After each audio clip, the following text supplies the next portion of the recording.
ചർച്ച തുടരുന്നു. ശ്രീമതി ധന്യാരാമൻ, നമുക്കറിയാം ശോഭാ സുരേന്ദ്രന് അവർക്ക് ഈ വിശ്വാസവുമായി ബന്ധപ്പെട്ട നിലപാടുകളുണ്ട്, സനാതന ധർമ്മവുമായി ബന്ധപ്പെട്ട നിലപാടുകളുണ്ട്. അവർ പ്രവർത്തിക്കുന്ന രാഷ്ട്രീയ പാർട്ടിയുടെ ഐഡിയോളജി എന്താണെന്ന് ധന്യയ്ക്ക് അറിയാം. ധന്യയ്ക്ക് ഈ വിഷയങ്ങളിലൊക്കെ വ്യത്യസ്തമായ നിലപാടുകളുണ്ട്. സ്വാഭാവികമായും അത്തരം കാര്യങ്ങളെ വിമർശിക്കുന്ന, അത്തരം കാര്യങ്ങളെ മറ്റു ലളിതമായി കൂട്ടിച്ചേർക്കാൻ ശ്രമിക്കുന്നവർക്കെതിരെ വിമർശനം ഉന്നയിക്കും.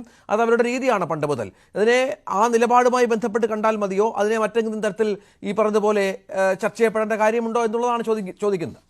ഇപ്പോൾ അവർ പറഞ്ഞതിൽ ഒരു കാര്യം, കേരളത്തിൻ്റെ മുഖ്യമന്ത്രി തല കുനിച്ച് നടക്കണം എന്നാണ്. പക്ഷേ ഞാൻ പറയും, കേരളത്തിൻ്റെ മുഖ്യമന്ത്രി ഇന്നലെയും തലയുയർത്തിയാണ് നടന്നത്, ഇന്നും തലയുയർത്തിയാണ് നിൽക്കുന്നത്, നാളെയും അങ്ങനെ തന്നെ ആയിരിക്കണം എന്നാണ്. ഇത് ഞാൻ പറയാൻ കാരണം, ഞാനൊരു 10-15 ദിവസം വേറെ സ്റ്റേറ്റ്സിലെല്ലാം പോയിട്ട് കുറേ സ്ഥലങ്ങൾ കണ്ടു.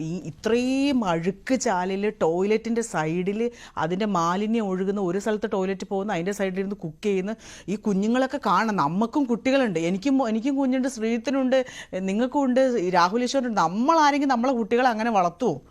ഈ ചേരിൻ്റെ അടിയിൽ ടോയ്ലറ്റ് പോകുന്നതിൻ്റെ സൈഡിൽ കിടന്നുറങ്ങുന്നു, ആ മലമൊക്കെ അതുപോലെ അങ്ങനെ കിടക്കുവാണ്. അതൊക്കെ കണ്ടിട്ട് പിന്നെ എനിക്ക് ആകെ എന്തോ പറയണ്ടേ, ഈ രാജ്യം ഇങ്ങനെയാണോ എന്ന് തോന്നിപ്പോയി. അത്രയ്ക്കും വൃത്തികേട്. നോർത്ത് സ്റ്റേറ്റിൽ പോയിട്ട് ഞാൻ കുറച്ച് ഉള്ളോട്ട് പോകുമ്പോൾ ഒരു മനുഷ്യരെ ജീവിക്കുന്നത് കണ്ട ഇതിനകത്ത് എന്തോ പറയേണ്ട, ഈ പന്നികൾ ഇങ്ങനെ ചെളിയിൽ ഇങ്ങനെ അഴുകി ഇങ്ങനെ നിൽക്കുന്ന ഒരു രംഗമുണ്ട്. അതേപോലെയാണ് കുഞ്ഞുങ്ങളെപ്പോലും, അതുപോലെയാണ് എനിക്ക് തോന്നിപ്പോയത്. കാരണം അത്രയ്ക്കും കഴിക്കാനുമില്ല, കുടിക്കാനുമില്ല, അങ്ങനെ അങ്ങ് കിടക്കുവാണ് കുറേ മനുഷ്യർ.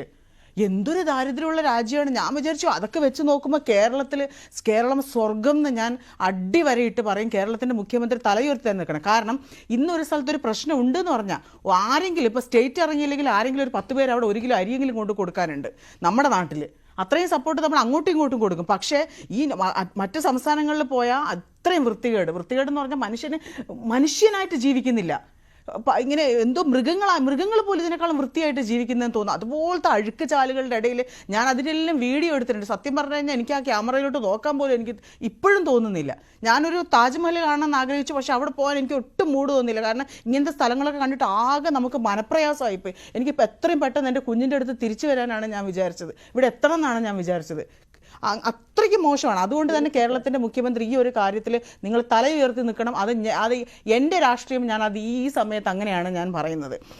അതുപോലെ തന്നെ ഇവർ പറയുന്ന ഈ കർമ്മഫല സിദ്ധാന്തം, ഈ പൊളിറ്റിക്സ്, ഈ ഹിന്ദുത്വ പൊളിറ്റിക്സിന് എപ്പോഴുള്ള പ്രശ്നം എന്ന് വെച്ചാൽ അവരെപ്പോഴും അന്ധവിശ്വാസം, അനാചാരം, ഈ അസമത്വങ്ങളെ ന്യായീകരിച്ചുകൊണ്ടിരിക്കുക. ഇപ്പോൾ കർമ്മഫല സിദ്ധാന്തം എന്ന് പറയും, കർമ്മഫലം എന്ന് പറയും.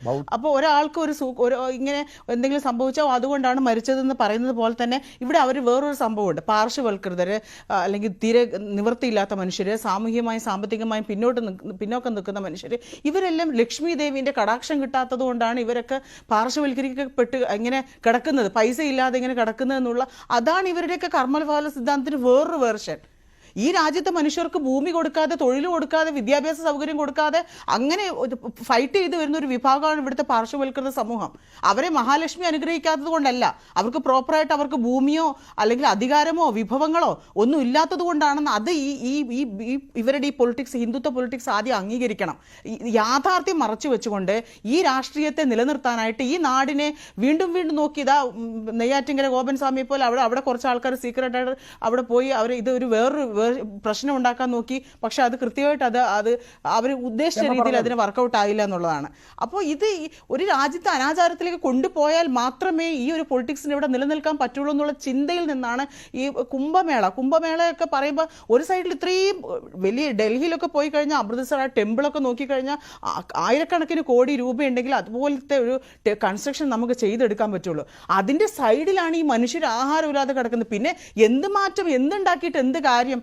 ഏത് പൊളിറ്റിക്സ് ഈ രാജ്യം ഭരിച്ചിട്ട് എന്ത് കാര്യം? ഇവിടുത്തെ മനുഷ്യന് കഴിക്കാൻ ആഹാരമില്ല, ചെളിയിലും മലത്തിലും കിടന്നുറങ്ങുന്ന ഇന്ത്യൻ പൗരൻ. ഇതിനെയാണോ നിങ്ങളുടെ കർമ്മഫലവും, നിങ്ങളുടെ സനാതന ധർമ്മവും, നിങ്ങളുടെ മനുസ്മൃതിയും ഒക്കെ ഇങ്ങനെയാണോ പറയുന്നത്?